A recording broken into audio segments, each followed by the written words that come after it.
ഇത് കണ്ടില്ലേ, ഇതെല്ലാം ഫൈബറിന്റെ ഡോറുകളാണ്. പക്ഷേ പ്രശ്നം എന്താണെന്ന് വെച്ച് കഴിഞ്ഞാൽ ഉണ്ടോ, ഈ ഫൈബറിന്റെ ഡോറുകൾ ബെഡ്റൂമിലോട്ട് ചെയ്യുമ്പോൾ പലർക്കും അതിൻ്റെ ഒരു thickness ഇഷ്ടപ്പെടാതെ വരാറുണ്ട്. വേറെ കുഴപ്പമൊന്നുമില്ല, ഫൈബറിന്റെ ഒരു തിക്നെസ് ലൈറ്റ് ആണല്ലോ ഡോറുകൾ, അതിൻ്റെ ഒരു പ്രശ്നം പറയാറുണ്ട്.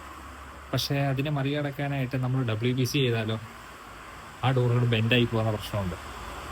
അപ്പോൾ ഇതിനെല്ലാം മറികടക്കാനായിട്ട് ഒരു പുതിയ ഡോറ് നമ്മൾ ഇൻവെന്റ് ചെയ്തിട്ടുണ്ട്. ആ ഡോറാണ് WHFR. അതായത് ഈ കാണുന്ന ഡോറാണത്. ഈ ഡോറിന്റെ പ്രത്യേകത എന്താണെന്ന് വെച്ചാൽ ഇത് WPC ഫൈബറും കൂടെ മിക്സ് ചെയ്തിട്ട് വന്ന ഡോറുകളാണ്. അതാകുമ്പോൾ ഇതിന് ബെൻഡ് എന്ന് പറഞ്ഞൊരു പ്രശ്നം തീരെ വരുന്നില്ല. പിന്നെ ഈ ഡോറുകൾക്ക് നമുക്ക് ഏത് ഫൈബറിൻ്റെ, ഈ കാണുന്ന ഏത് ഫൈബർ ഡിസൈൻസിലും നമുക്ക് ഈ പറയുന്ന ഡോറ് ചെയ്തെടുക്കാൻ പറ്റും. പിന്നെ ബെൻഡും ആവശ്യമില്ല. 10 വർഷം നമ്മൾ വാറണ്ടി ഈ ഡോറുകൾക്ക് കൊടുക്കുന്നുണ്ട്.